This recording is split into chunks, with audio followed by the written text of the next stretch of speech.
Welcome to the NFL Legends Show on the Gruely Truth Sports Network. I'm your host for the Legends Show, Mike Goodpaster, and my guest today is one of the greatest defensive linemen in NFL history. I believe he belongs in the Hall of Fame. Played with the Buffalo Bills, Washington Redskins, including 2 AFL championships with the Bills.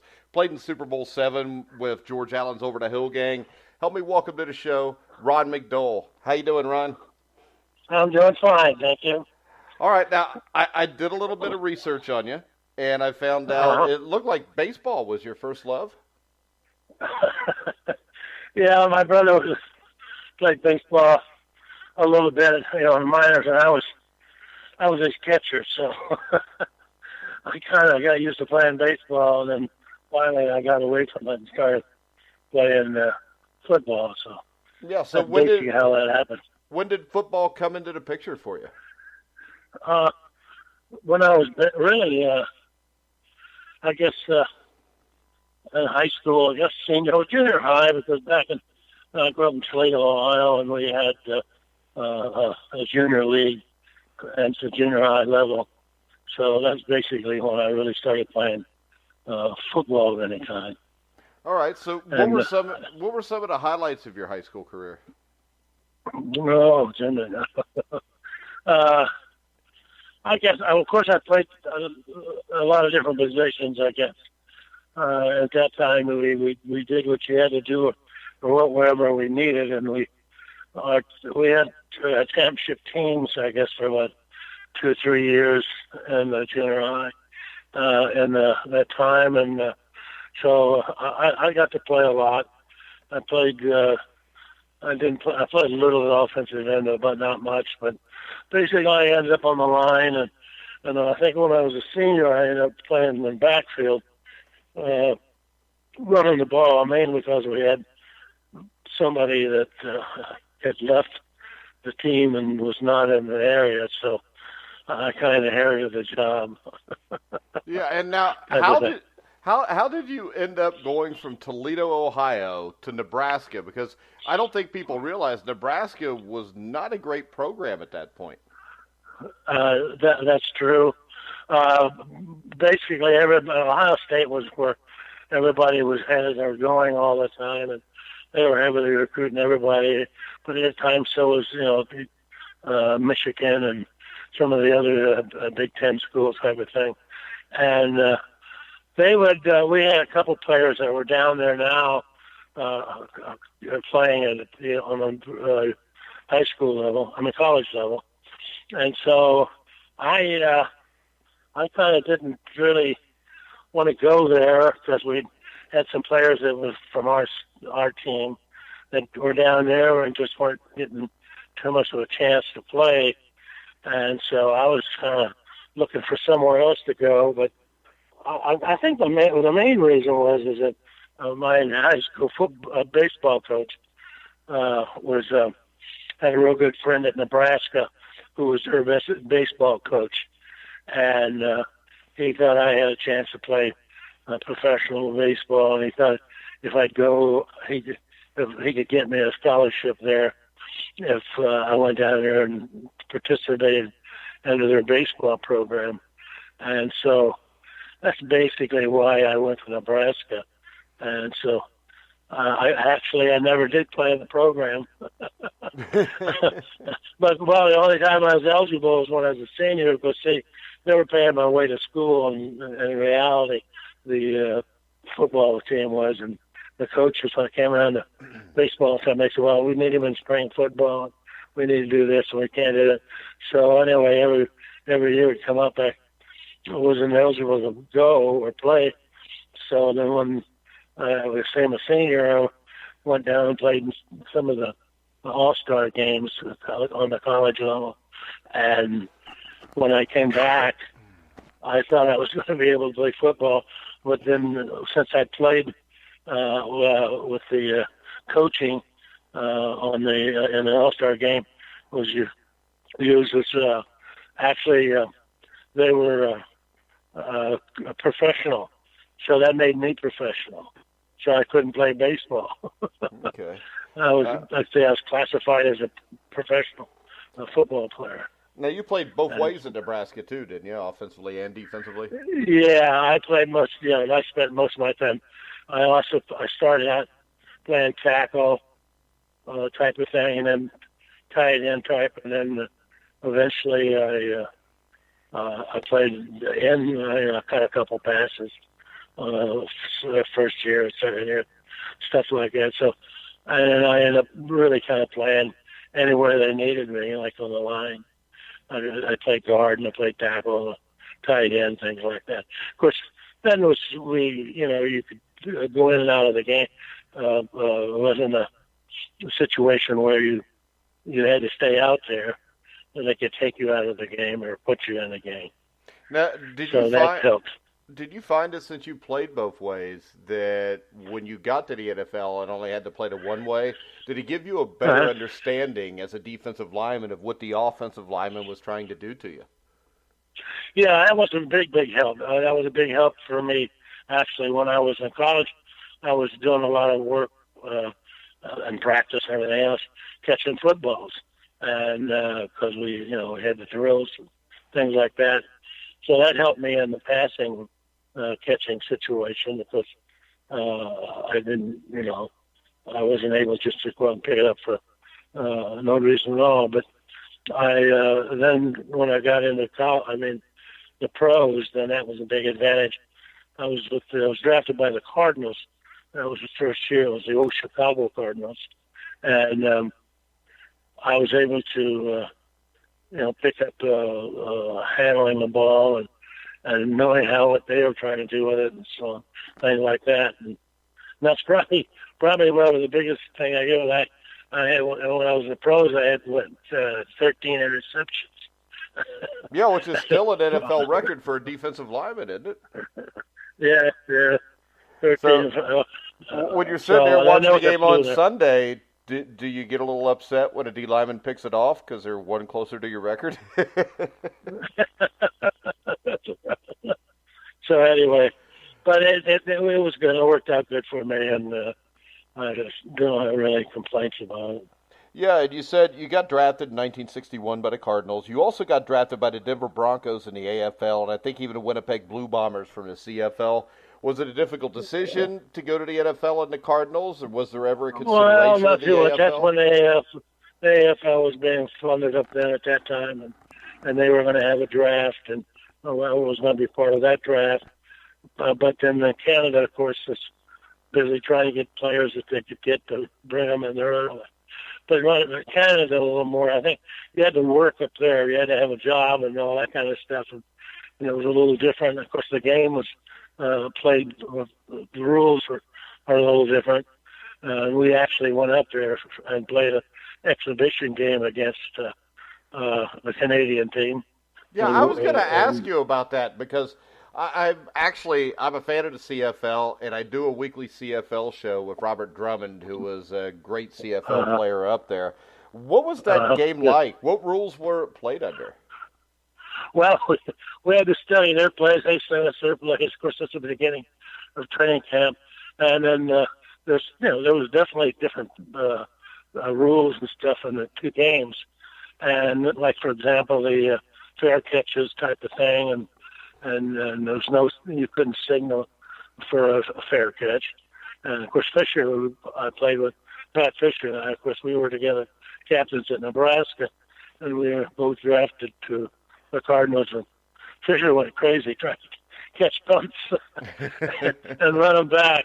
And so finally he went to the official and said, "Look at it," he said, "I know you can't do this or can't do that." And he said, "Just give me a little freedom of time," somehow like that. And they said, "Well, they don't have to, they didn't have to block for you, or we couldn't block for them."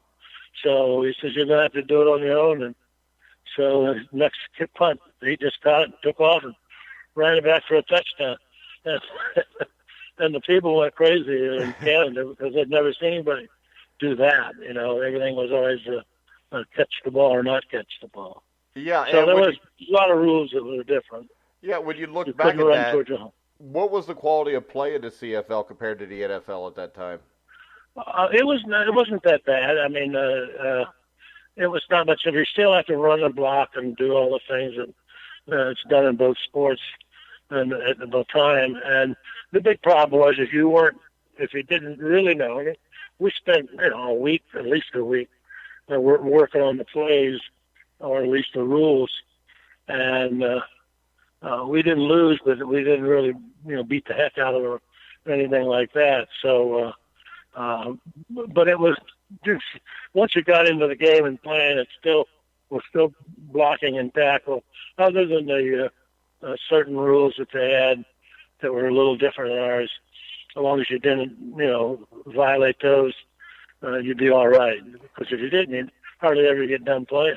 Now, in 1961, in the early 60s, did they still have the rule where the defensive lineman has to be a yard off of the ball?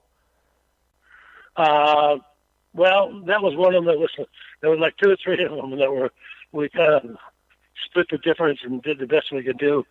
I'm sure we didn't do it perfectly, but it was one thing you had to pay attention to, because if you didn't, we'd hardly ever get the game done. Yeah. So it worked out all right. You just had to pay attention. All right. Now, you were with the Cardinals for a year. You had an injury. You want to tell us a little bit about that injury and how you ended up in Buffalo? Well, my injury was that I ended up down in Houston, and how I got over to I never went over there to Denver. Denver had drafted me, and so what happened was that when Pop Ivy was our head coach, who was from a Canadian coach from the Cardinals, and so they switched jobs in the off season. So the following year, the next year, I eventually got released. Well, he traded for me. What really happened? Because he needed some help, he thought. So I went. He traded for me and gave 3 draft choices for me, and I moved from there to the Houston Oilers. And Houston, it was different, but not that much different. But I went down and played there, and then that's how I kind of got out of the NFL in a sense, and ended up playing in the regular NFL later on. So it was just I was in the right place several times, which was important because at least I got to play. Yeah. And so I and that was a big help, and there was a lot of great help. The coach had several great coaches. Of course, Lou Saban was one of the main guys that he picked me up when I left Houston, and I got to start playing again, and then I was able to kind of stay in the league then, and it was mainly from Buffalo. Because back then, Buffalo, and they were just getting started in the AFL, and we had a good team, a great team, and so we did a good job, and it lasted pretty good. And so I was very fortunate because, the owners get worried about you. If you get hurt, they're going to have to pay a bill for getting you well. Yeah. So you had that kind of situation. But fortunately for me, that they thought I was, they played against me. One of the 2 games I played with them when I was with the Oilers, and they thought I was a pretty good lineman. So they felt it. And the other thing was that they were looking players that could play every place they could play, and so I could catch the ball and things like that. So there was a lot of little things like that that helped me hang on and stay in the league. Yeah, and I never realized this, but you got to Buffalo. They had Lou Saban, but Joe Collier was your linebackers coach too, wasn't he? The guy that ended up doing great things with the Denver Broncos defense of the 70s and 80s? Right. No doubt about it. No, that was a great team. We had Cookie Gilchrist and 3 or 4 guys out of Canada Herner Warwick, stuff like that. And we really had some good football players. That's really amounted to. And I just happened to be there at the right time and was able to help them as much as I could. Yeah, and when you look at it, you won 2 AFL championships. But when you got to the AFL, what was the difference between your first year in Buffalo in the AFL and your first year in the NFL? Was there a huge difference there, or was it basically just the accommodations? Well, yes, there was. There really was. The Cardinals are an older team, and definitely at that time, they were an older team. I mean, most of the ball players were, in their 60s. I mean, not 60s, I'm sorry, like 63, not that type of thing, but, 35, 31. They were not kids, and they knew the game well. And what was a big help, a lot of them, you'd think they wouldn't try to help it. But, Ed Hankey and some of the guys that I played with in the time, they helped me all the time. They were trying to tell me what to do, trying to tell me what they liked, this thing, and how to do it. And it was that type of atmosphere with them at that time. And so it really was a big help. And so we went on and, we played and I played. And so it was an opportunity to get to learn the game from the players too. And these guys had been around. We probably didn't have most of those guys were at least in the middle 30s. Yeah. And we had some great runners. And we had Sonny Randall and was a receiver. So that was a big advantage, and that was a big help.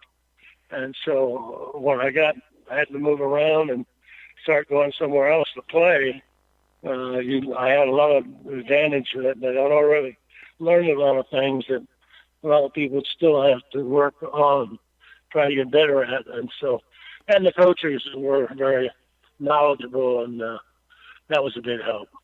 Yeah, and the other thing people don't realize, I think a lot of times, is just the effect that the AFL had on professional football. I mean, a lot of things, even just like the players' names on the back of the jerseys, a lot of things were first introduced in the AFL that then came and moved up to the NFL.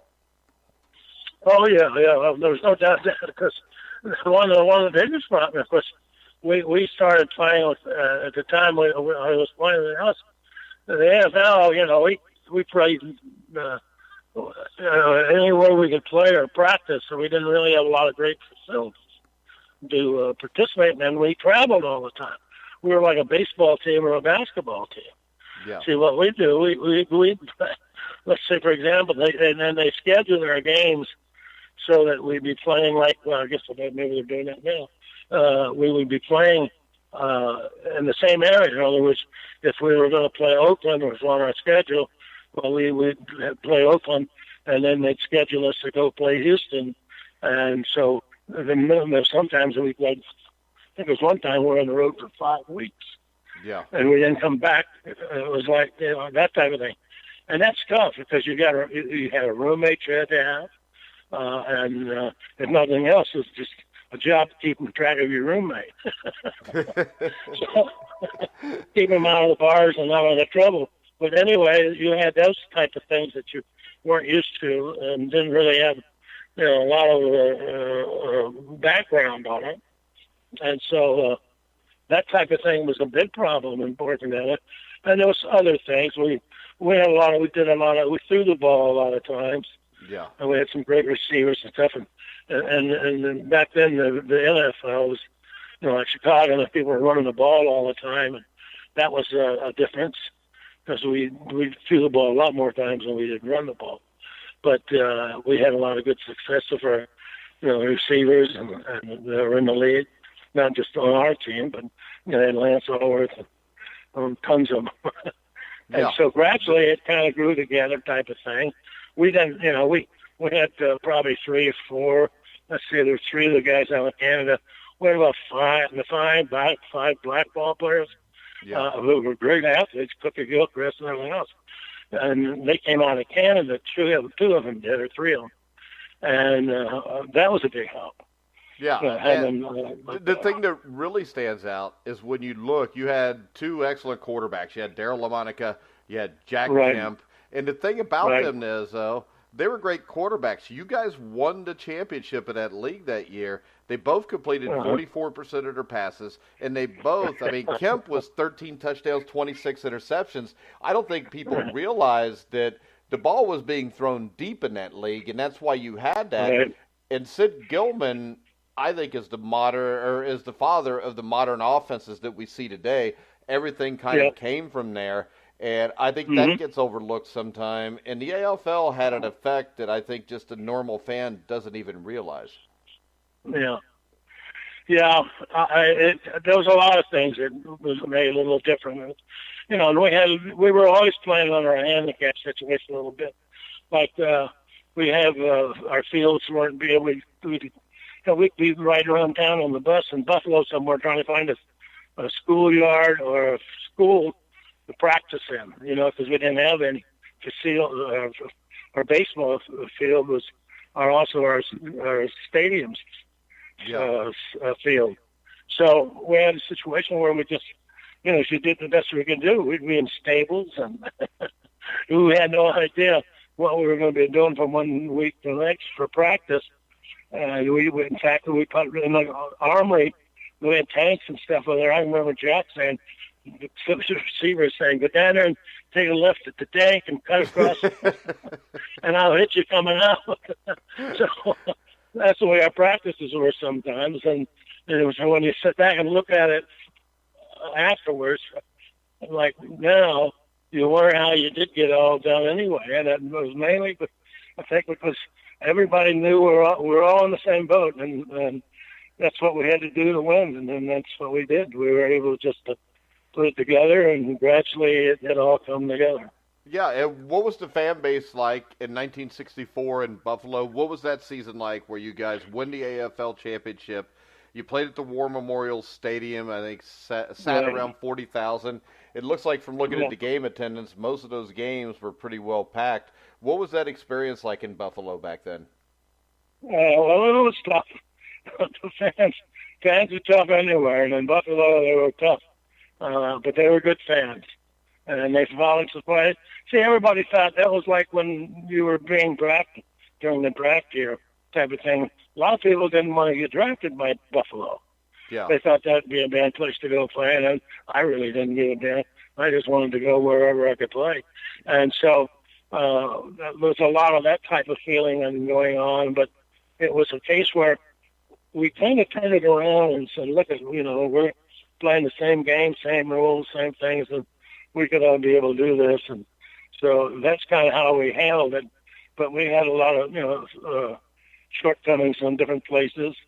We played on the baseball dime, and I remember Jack Kemp telling the corners to, cut over the dime and the baseball dime because it wasn't cut off the field.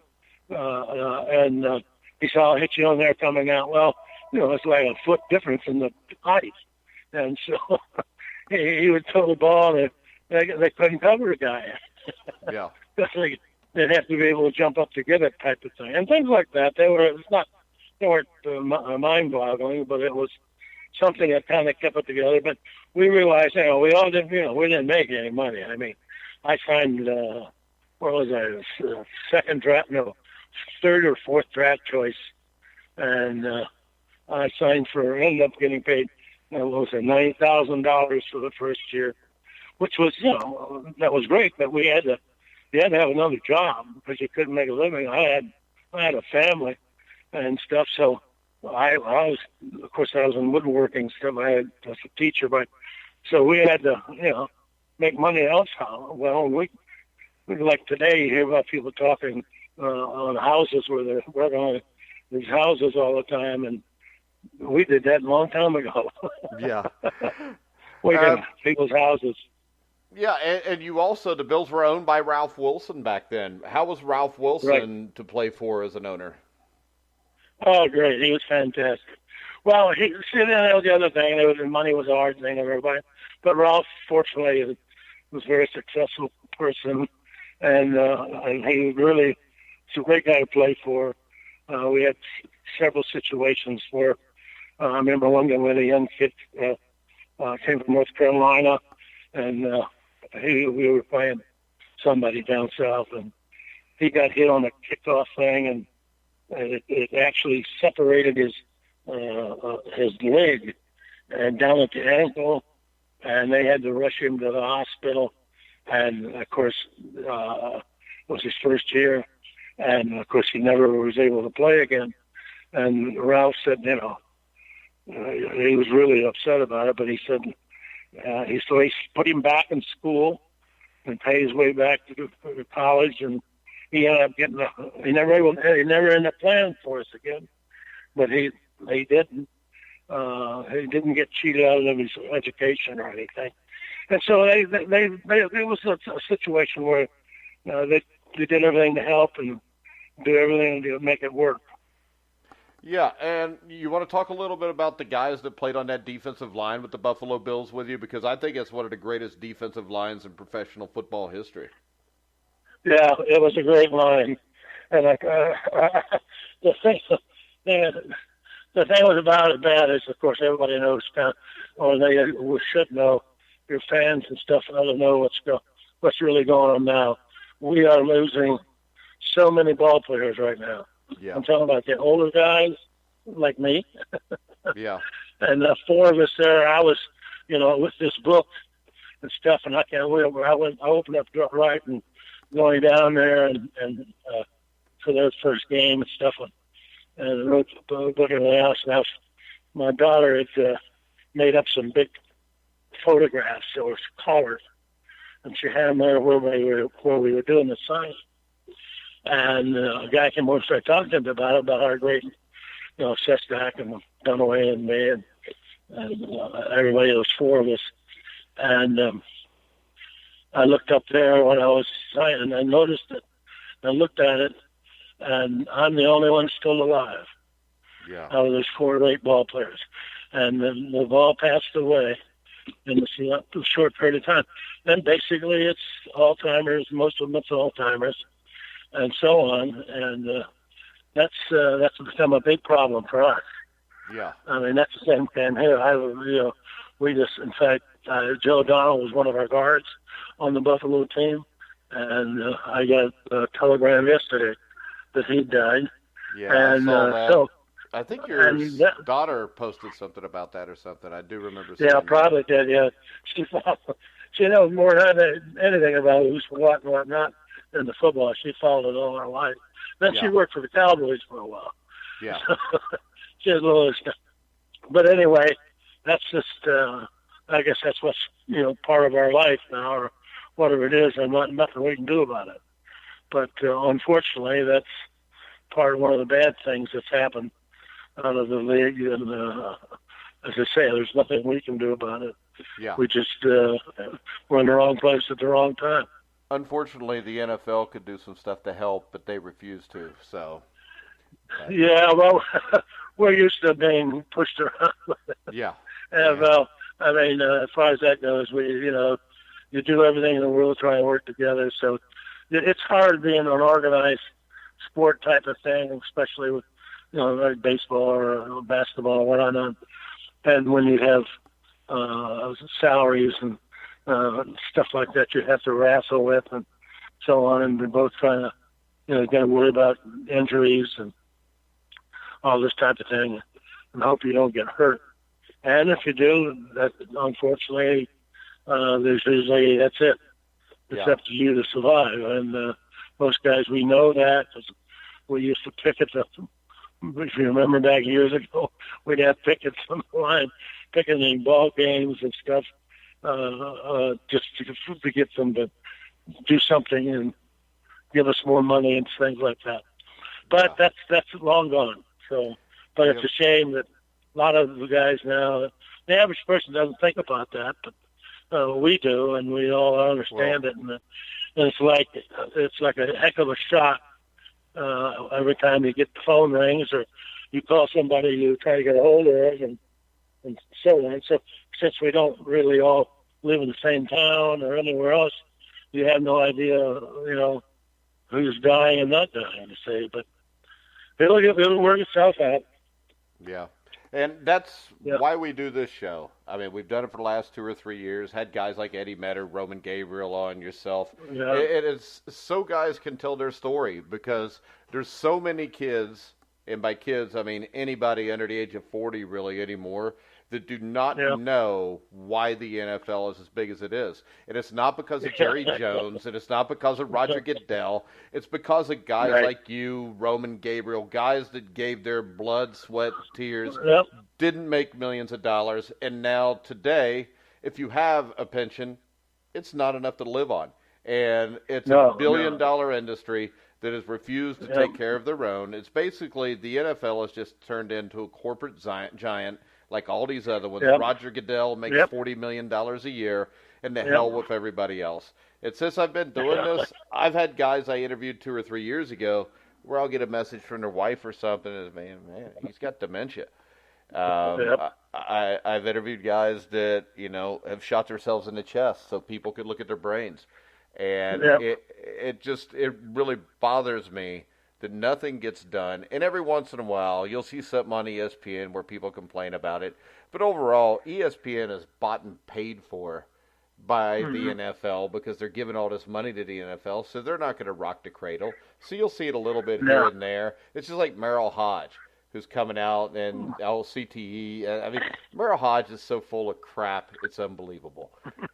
And if Merrill Hodge ever wants to come on the show and discuss it, we can discuss it. But the only problem for Merrill Hodge is this. It's called a Legend Show, and I don't think his career puts him on a Legend Show, as yours does, Ron. So let's go to the end of your time in Buffalo. The Bills dropped off big time. 1969, they draft O.J. Simpson. But when you look at the 69 draft, outside of O.J. Simpson and James Harris, they did not have a great draft. The team keeps getting worse. How did you end up in Washington? I know the story I heard was that George Allen just called Ralph Wilson and bugged him until Ralph gave in or something? Yeah, basically that's exactly it. Ralph came to me, during when we were playing. And said, George, he started a long time ago, and he decided he was going to make up the Over Hill Gang type of thing. He had exactly what he was going to do. His philosophy was very simple. He said, I don't want a bunch of kids out there running around that can't remember their name. No, I need people that can remember the blocking, know what we're doing. And so we were like coaches. Basically, so it was a defensive team. We had all these defensive players. All but about 2 of us were. I was 36, I think, and of course we had Jack Pardee, who was the general or the head of our defensive depth, and George ran the defense in a sense. But we attacked the fact, and we didn't, as I said, we didn't forget our plays. And we worked on things that we could.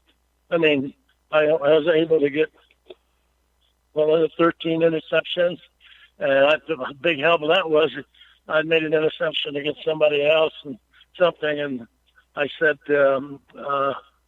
he said something to me about it, and I said, well, if you give me another bonus on that thing, I said, we'll give as many as we can get, and so then I ended up getting 13 of them. Yeah. So he gave me $1,000 for every one I got. And so that was a little different incentive thing. But that was, basically what really motivated us a lot. Plus, we were all considered being too old to play and couldn't get the stuff done. But that was not the case either. So we all are very aware of what it took to get how to do this and do that. And we could run 2-3 different plays and change the audibles anytime we wanted to. And a lot of people don't realize George didn't run around the field doing that. We hardly ever ran a play that he called. And actually, he never really called any plays much at all, because he left that up to Jack, by Pardee, and the rest of the older guys. And of course, we had a lot of audibles that we would run. And we could screw up blocking combinations because we were very aware. We were like coaches. We knew how to run that play and stuff like that. And that's a big advantage. Everybody say, well, you ran all over the field. You'd be on the left side, the right side. I think a lot of that was in the book one time. when guys would say, "Oh yeah, I'll play with Bill," I said, "You never knew where he was going to be. He'd run from here, run back over there. He'd change here and change it." Well, obviously, the first thing is there's certain things you just take for granted. The quarterback's going to jump to throw the ball. There's certain quarterbacks like to jump a little bit. If he likes to jump and throw the ball, well, you're not going to block the ball if you're not in front of him. So you got to get there one way or another, and you have your own little deals you work with, and when you do it, it's success, and everybody's happy. Yeah, and when you got to Washington in 1971, it was George Allen's first year. Vince Lombardi was the coach in 1970, Yep. or end of September. He passed away of colon cancer. Bill Right. Austin took over for him, but George Allen comes in, and the Washington Redskins had not made the playoffs in like 25 or 26 years. So that season, the city of Washington had to be jumping when you guys got off to, I think you won, what, your first 5 or 6 games in a row? I mean, that Yeah, city had to something be like that, electric. yeah. Yeah. Oh yeah, that was a big. Well, the thing about it was is that well, you're together. Everybody's in the same boat, and you're all thinking the same way, and you're all doing. And you've got the right leaders, you've got the right people in line. And as long as you can stay healthy, of course, the injuries create a problem sometimes. But the big thing is that we're all in the same book. I mean, he'd send in a play. Hell, we knew all the plays. we knew, we could scribe on the ground if we wanted to, that type of thing. So we were very aware of what we could do and couldn't do, and we worked on things like that. And so but if you ever, when you watch a game sometime, I try to watch these games today. It's impossible. I don't know what the heck they're doing. They're running here, they're hitting this turn, doing that. I don't know. They're dancing around, they're doing things. So it's a completely different game. I don't understand it. I played a little rugby years ago. I thought they were playing rugby there for a while. But anyway, if you don't, you got to do the best you can do, and you got to do it the same all the way. And so we were able to do that because he knew that we weren't going to forget which way to go or what this is to do this or do that.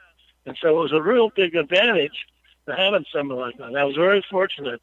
I can remember Ralph Wilson coming to me and saying to me, he said, and he'd hired John Roush, and that became a big boo-hoo thing, and everybody wanted him to get rid of Roush and all that stuff. And he'd badmouth McGuire and me and some of the other guys on television. And so anyway, he wanted to talk to me about that. And I said, George, I know you didn't say that.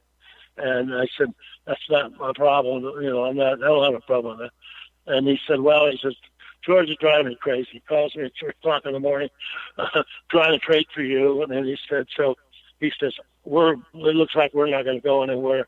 And he said, I'm going to trade you if you don't mind. I said, no, get me out of here.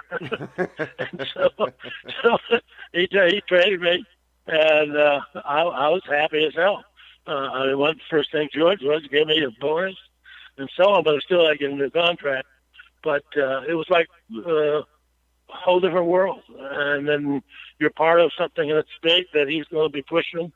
And then the athletes we ended up with, we had Sonny Jurgens, Bill Kilmer, goes on and on and on, the guys we ended up getting, and Verlin Biggs and so on.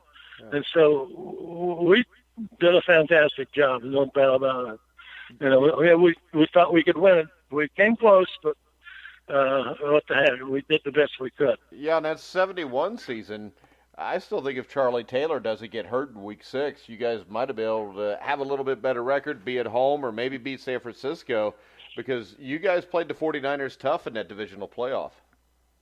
Yeah, but, it's like everything. You get a chance, you got a chance. We never got that chance. I don't think we would have had somebody else. And so we run on, we stayed, we kept winning for quite a while, and gradually we knew that we were, it wasn't going to last forever. Yeah, and you come into 1972, though, and 1972 was a great year, and really, I think that NFC Championship game and George Allen's hatred for the Dallas Cowboys is really what kicked off that Cowboy-Redskin, feud. Yeah. Yeah. And you guys dominated them in the NFC Championship game, beat them 26-3. Yeah, that game was. I had a big hand in that. That was good. I always got along with. I got along with quarterbacks. Anyway, I hit his hand. They were giving somebody a bunch of credit that day, and he said, I said, I don't know. He said, somebody hit my damn hand, and he was trying to throw it. If he wouldn't have hit him, he was throwing a short fly pattern down on that goal line, and if they get 3 points, and that'd have been safety. And we don't go to the Super Bowl. We would not have made it. We didn't play home. Yeah. That one cost them that. But anyway, it was a good run and a lot of fun. Yeah, and you get to Super Bowl 7. The Super Bowl, I'd imagine, is a little bit different now than it was then. What was it like the week or two leading up to the Super Bowl? You guys were playing the undefeated Dolphins, but what a lot of people don't realize is you guys were actually favored to beat the Dolphins. How confident a group were you guys going into that game? Well, we weren't overconfident. We just knew that, they were going to be hard to beat. And so they had, they were a great team. I think half of them was crazy after that. There were some tough ball players on that team. And I knew a lot of them well and friendly and stuff. And we just we thought we could do it, and we weren't sure who was going to play quarterback. We always had to have an idea because we had to get defense up for them one way or another for offense. And but it wasn't the end of the world. And so we had a few things that didn't go like they should have gone. But the thing is, you're out there and you do everything you can do, and you try to get it done, and it didn't happen. And so we just said, well, we'll try to get them around the next time. But we joked them about it. Said we used to come down and play golf with them, in the off season, and we said, well, maybe we'll get it, since you guys are the number one team, maybe we'll get invited to your golf tournament. So anyway, that was the way it was. There was things happened in the game that would have gone the other way. It would have been fantastic, but it's just like, sorry, Grace. Hey, that's the way it is. See, since they didn't have the films for the Super Bowl. They didn't film it. They're in that one. In other words, if something they want to see again, they can't see it again. Yeah. And those things that happened that would have been important if we could have saw them again. But that's, again, that's just a thing that happens, and so you can't worry about it. Yeah. And you just keep moving on, and they played well, and they deserved it. Yeah, that was a great team. Zonka, Kick, all those guys, Warfield, Greasy. Yeah. When you look at it, though, you played for Lou Saban, you played for George Allen.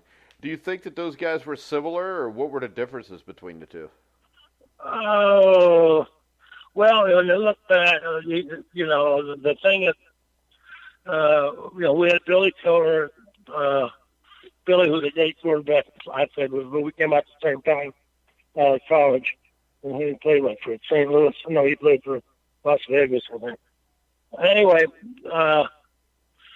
he was a heck of a quarterback himself, and he'd play hurt no matter what, and he played games during the season for us all the time.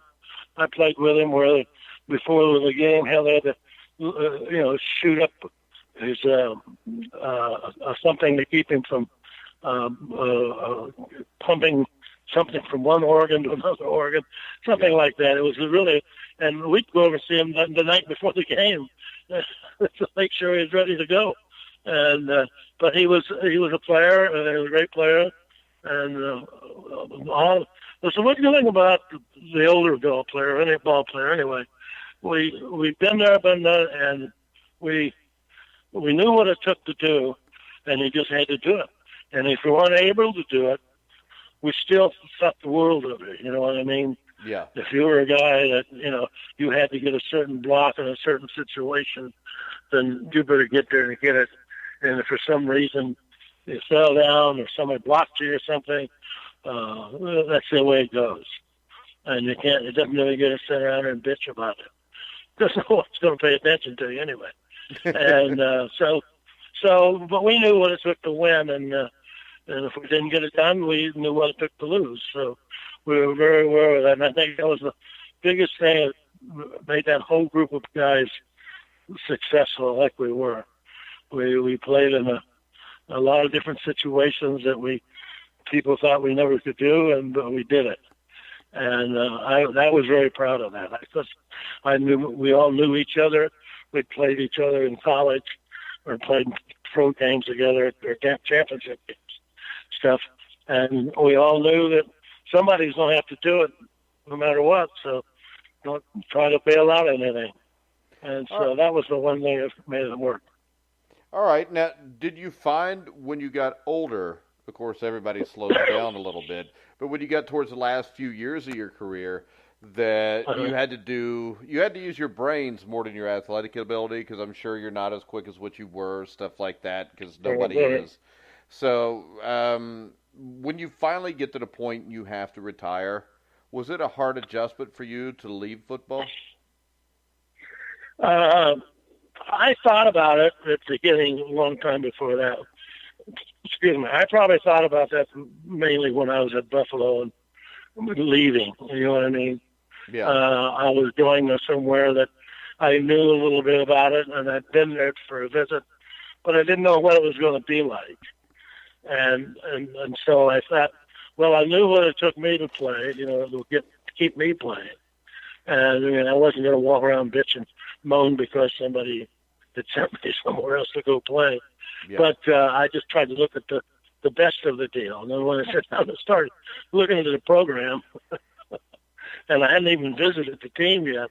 I hadn't even been to Washington, D.C. And yeah. I looked at the program, and shit, they traded for Verlin Biggs. Well, I was sitting there reading the program. And Verlin, I played against Verlin all the time because he was in the Jets. And so I started looking at guys that were getting named every day, it almost seemed like. I said, God. I said, well, where Verlin's going to play? Because he played the same position I did. Yeah. And so when we got all together and we had our first big meeting and stuff, I mean, I don't know if they ever did. Say they filmed that thing, and that would have been funny. That was really funny how the guys all kind of came together and talked about what it was like to be in a different situation. And I said something to Berlin. Somebody said something. They said, well, you guys, you're playing. This is getting right down to like 3 days before we start training camp. And so we're already getting ready to go. And he said, well, what do you do? He says, I play left hand. And he says, well, there's no room. He says, that's what I do. And I said, well, the one of us is going to have to learn how to play the other position. So that's how we did it. We just said, well, I said, are you left-handed or right-handed? He said, no. I said, well, somebody's going to have to change. And so that's the way it kind of was. He said, well, I can do it. Well, then we'll do it. And so there was a lot of things like that. And then you had to, like, Jack, Jack was, like, unbelievable. He knew everything in the world about Georgia's football. He'd been in his program all those years. And it was just like, it was having another coach. So when we were on the field, if you had a problem, ask Jack. Yeah. And so it worked out, and you gradually. And then the other thing is that we had some great coaches. We had Marv Levy, who was our special teams coach. I got Marv Levy. Marv was fantastic. He'd come to me because I was the one trying to do all the blocking and stuff on the kicks and extra points. And he'd study the films, and then I'd study the films that we'd have to do, and then we'd discuss it. We talk about it, and we try to set up a stunt some way we could run and block the kick or the punt, whatever we're trying to do, type of situation. And so that was, it was a group deal that's the way we tried to do it the rest of the time. I mean, I always tell the joke about Bill Brundage. And of course, Bill just passed away last week from St. Tapasani Eyes, we talked about earlier. But Bill, Bill used to he was a tackle that played inside. I mean, he was smart. He was a highly intelligent individual. I mean, he was super smart. And he would make up his own little plays sometimes, just between the two of us. Yeah. We like a thing, and he'd say, well, he says, this guy over here, whoever we're playing, he'd say, this guy's pushing the other way, and he's only doing, he's taking a false step to do this, and he says, when he does it, I think we can, do a jump on him like that. I said, well, how will I know if you're going to go, whoever's going to go first in the movement? Like, am I going to go first, or are you going to go first? So you had to figure that out, and I'd say, how the hell am I going to know what you're going to do if you're not going to say anything? He says, well, I'll just call a number. And I said, a number? He said, yeah. He says, well, I said, I went to the University of Nebraska. I'm not as smart as you are. He said, so we're getting down, we're down there ready to go. And all of a sudden he goes, 15. And I said, oh my God, 15. He said, 15, 30, 37. And all of a sudden I said, please snap the ball. But anyway, they snapped the ball and I got killed. And so I said, you can't do that, man. I said, I can't add and glide that fast. He says, well, you better get on your books. So we did things like that, They said, shit, yeah, we'll get them stopped. Don't worry about it. So there was a lot of things like that you do to work to make things work. Try to make somebody think, like a lot of people don't understand it when you're down and if you're, when playing against a running back, you've got to know where the ball's going if you can. And Jack Farley was one of the greatest guys at knowing where the ball was going. He would read the keys so well. And so when you, for example, you have a young ball player playing, and he may not be just a young player, but the guy he'll tip you. When they changed him, he found that Joe Namath used to like the color pink for some reason, and when he'd call pink, he'd be changing the play. And so we were playing, and so we'd always bet money on him when he was to whoever could get him and get a sack. Had to pay the other guys, defensive linemen, the four of us, $10 a piece. And so he gets down in there and he starts changing and then jumping around. I said, well, when he makes the change, we know where it's going to be. So we all go the other way, and we make this big tackle and a big play and all that kind of stuff. And then he's bitching and moaning about it. And we did a lot of things like that. So you got to get, but we knew basically what he was going to do. Yeah.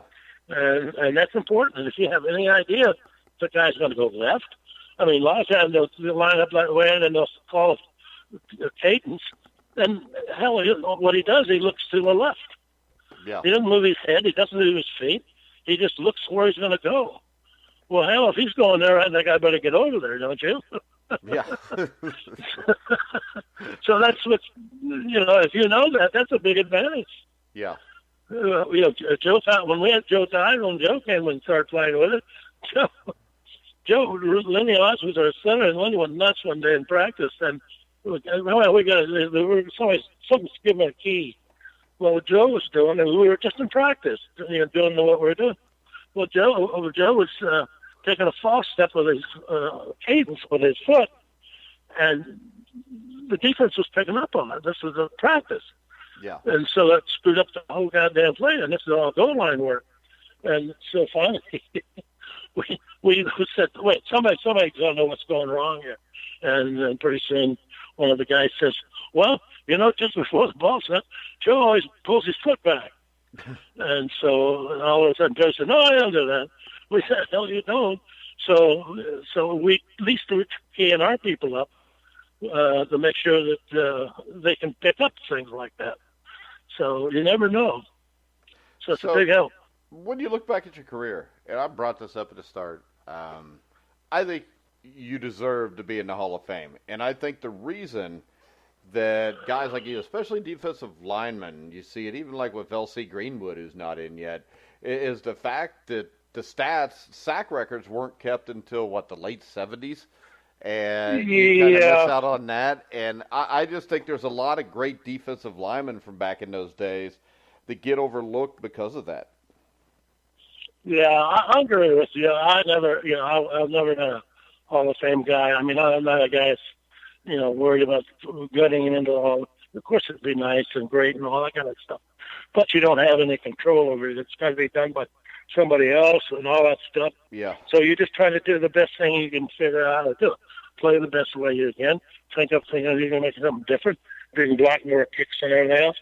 So I'd be lying if I didn't say I was blocking passes or catching passes and running for a touchdown.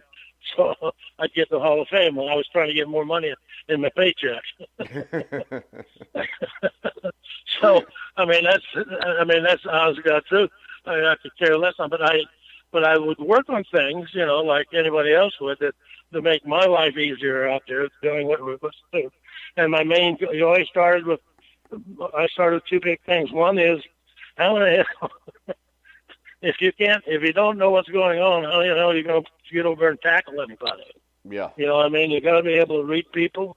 You got to be able to study people and do a lot of it on your own. You can't expect some coach to take you outside and give you a ball and snap the ball 3 or 4 times and say, okay, you're set to go. Well, shit, that don't work. It's a whole different situation. You go out there, you figure out your own thing. Figure out, say, look, I noticed that guy, he's taking and this is in your own head. He says, I noticed he's taking a step back before he moves. Yeah. Or a step to the left. Well, sure, if he does that all the time, I'm not going to find out when he's doing it. And that type of thing. Or he likes to close blocking field goals. I have no idea how many blocked field goals I have, but I have a bunch of them. I was going to ask you that. What is the key to blocking a field goal? Is it kind of a second sense? You're studying people? Well, it's very simple. The first thing you take on, what you always do is you put yourself in the guy you're playing against, or guys. You put that in what it takes to do it. Now, if you're going to be, if the guy, he has nothing to do with taking the ball. So there's only 2 guys. There's a center and a guard, and usually a center guard or something is involved in it. Well, if you're going to try and block the ball, you got to get back to where the ball is going to be hit. Yeah. I mean, if the ball's not hit at the line, well, I've hit balls on the line of scrimmage of that, but that's more luck than going the right place. Yeah. So you try to figure out from films and whatever not to, then take your time. And if you notice you can find that somebody's kicking this way or whatnot, or somebody's taking a false step somebody, or this type of thing, then you look for that. And you figure, well, if I can do that, then I can get my hands up high enough. And the other thing is, when you're kicking the ball's going to be low anyway. Yeah. I'm talking about field goals.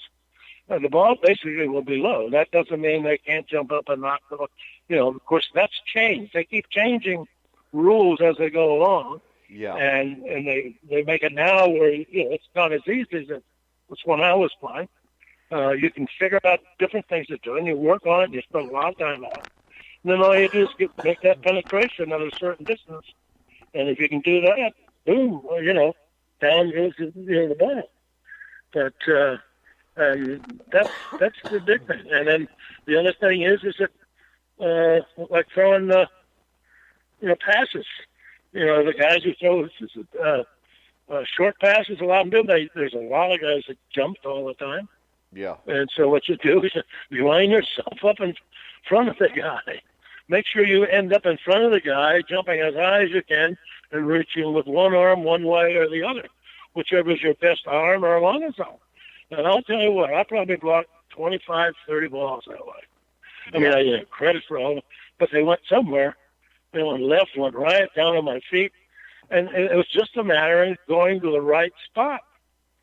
So if you enter the game and go out on the field and don't anticipate that you're going to have to do something like that, or you don't already know what you're going to do from watching the films, then it's your fault, and you have no one to blame. So if you had done it all the time right, nothing else, the Hall of Fame would have been fine. And that's the same thing with, Mick Taylor, who I played with, and when I was in Minnesota, I was still there when he was there, and he was our center at Nebraska, and a great ball player, and a fantastic guy. And I remember Mick and I talking about that stuff during the season. And I never played against him but once during all my career and during the season. But it was the same thing. We used to say, he said, you got to be able to do this and do that, and if you can't, you're not going to be here. Yeah. And he made the Hall of Fame, and he should have made the Hall of Fame. He should have made it a lot sooner than what he made it, too. Yes, the disadvantage of especially the linemen, defense and offense. I guess I should say offense mainly. Those defenses, you can do a lot of things as a linebacker and everything else and get credit for it. But the offensive linemen, they got to make a lot of great breaks, blocks, and they got to do a lot of things. And it's not just to run down around and knock somebody down. You've got to be able to get it done and stuff. And so you can do, the only thing you can do is just hustle your ass off yeah. and run everywhere and think in your mind that you're going to chase after one guy, and that's the guy that's got the ball. You shouldn't be chasing anybody that doesn't have the ball. So you're going to chase that guy who's got that ball, and you're going to run him down no matter which way he turns. And that brings up the other big problems that most players, especially linemen, most linemen don't know pursuit angles. They don't know how to take pursuit angles. So they'll run. the guy runs 5 seconds, and the other guy runs 3 seconds, and he's going to chase him. Do you think he's ever going to catch him? Yeah. No, he's never going to catch him. Yeah, but you know what? So I think what that goes back to, Ron, is this. I don't think the coaching is near as good as it is today because I think everybody's too busy trying to out-trick each other. I mean, you could go to so many high school practices and never see an angle pursuit tackling drill, which blows my mind. I've never seen any. Yeah. It's amazing. And doesn't it drive you nuts? You got to run it. Fisher used to drive me crazy. Fisher played on the corner my whole career. We played together our whole career. It was impressive. We were captains and everything else. And Fisher played my corner my whole career and his whole career. And he could run anybody down, it seemed like. And he'd get up on me and everything else. And I'd say, he'd come up on me and says, God damn it, he said, give him too much time. I said, no, you gave him too much time. I said, you're just screwing around trying to jockey this guy's rough. No, but he would cover people. He would watch them and find out. I said, how did you get to that guy so quick? And he'd say, well, hey, he's running the only one patterning and run that I'm not covering in a sense. And he says, all I have to do is cut the angle. And I got him, unless I miss him, no tackling. And he says, that's a hell of a lot easier than trying to get the chip on.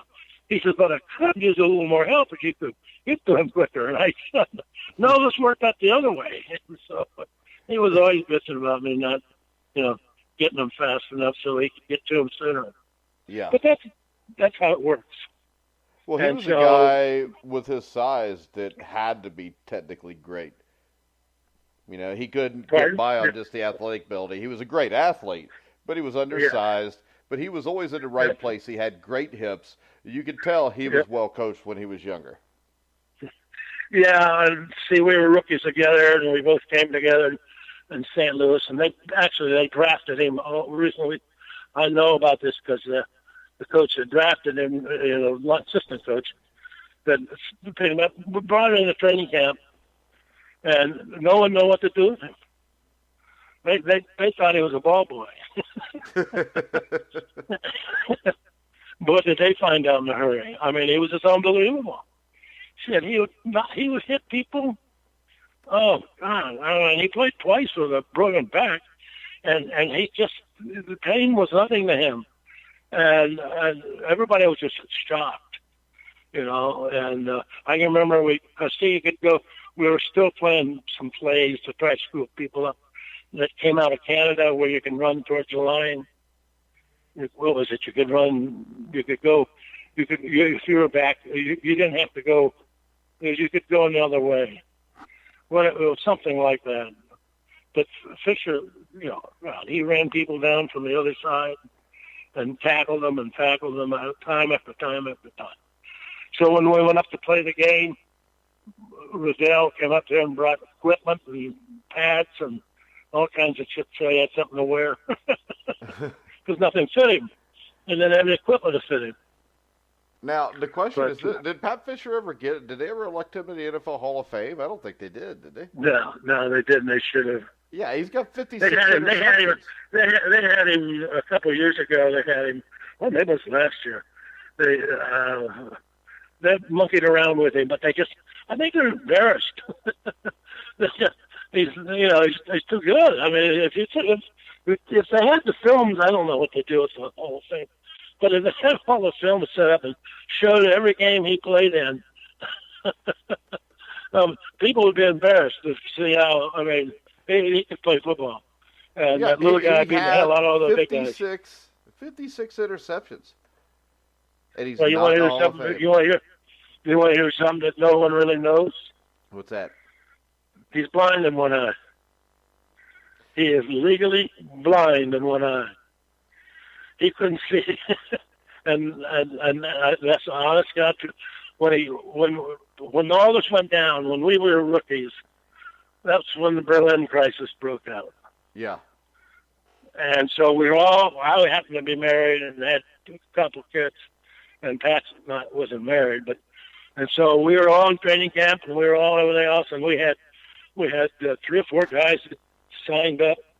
The tight end, who else? Anyway, everybody that did not have a deferment of some type had to go down and go through physicals and go down to camp. We trained in Lake Forest, and we had to go down to St. Louis and go through the medical deal for the military. And Fisher went down there because he didn't pass, and he can't see it. Couldn't see a damn thing if he wanted to. And so when they found that out, then they were really upset. Fisher looked like Fisher was going to be one of their star players. So they sent him off. Anyway, and so I left then. I was gone. I went to. I went down to. Where was it? Anyway, I thought of my next move. Anyway, I saw him 3-4, weeks, something after that at a period of time somewhere. And I asked him, I said, well, did you get out of the military? Because we were in the ROTC program. Yeah. Saying you had, the land grant schools, you had to go to the military. There was no way to get out of it. So you had to go through all that bullshit and take all that stuff and everything else. And so he said, nice, I went down there. I said, well, how'd you get there? He says, they put me in the Air Force. I said, what? They said, yeah, they put me in the Air Force. I was flying planes. I said, flying planes? Jesus Christ, how can you fly a plane? He says, it's easier than trying to see somebody. So I can assure you, he had a lot of odds against him, but he still he plays with his body, his brain. He just plays so hard, always did. Crazy Fisher, everybody used to call him Crazy Fisher, and even when we were early in college, and he just was hitting people, always hitting people. He'd get upset if he made a big play, and the coach got him so bad, and he'd say, "That's not my fault." That's that guy's fault. He's supposed to cover him. I don't cover that guy on the outside. Something like that. So, right, so he's well-deserved. You wrote a book called The Dancing Bear. Where can people find the book? Well, I got a few right now, but not many. It's published by Nebraska. Yeah. Yeah, they're the publisher of it. And you can contact them, or Let me see if my daughter's around here somewhere. She's the one that does all this stuff. Yeah. And she can tell you. Hold on, let me see if I can find out. I can always do a search on it real quick. Yeah, I think you have to buy them for Nebraska now. Yeah. And then we go to shows sometimes. But that's basically where you have to go. Yeah. All right. So what was the experience of writing a book like? Oh, that was interesting. Oh, wait a minute. I got information coming now. Just a second. You can get it on Amazon. Okay. Yeah. Amazon, I guess. You go on Amazon, you can find A Dancing Bear, My 18 Years in the Trenches of the AFL and the NFL. It's the story of Ron McDole. Ron, it was an absolute honor to have you on the show today, sir. All righty. Pleasure talking to you. All right, guys. We're going to go ahead and wrap it up. I want to remind you, on Friday, we'll have Levon Kirkland at noon on Survive in Advance. Rocky Blyer the next Friday. You can hear all of our shows on iHeartRadio, iTunes, Spreaker, Spotify. Wherever you find sports podcasts, you'll find The Grueling Truth. So for Ron McDole, I'm Mike Goodpaster. You've been listening to The Grueling Truth, where the legends speak. You there?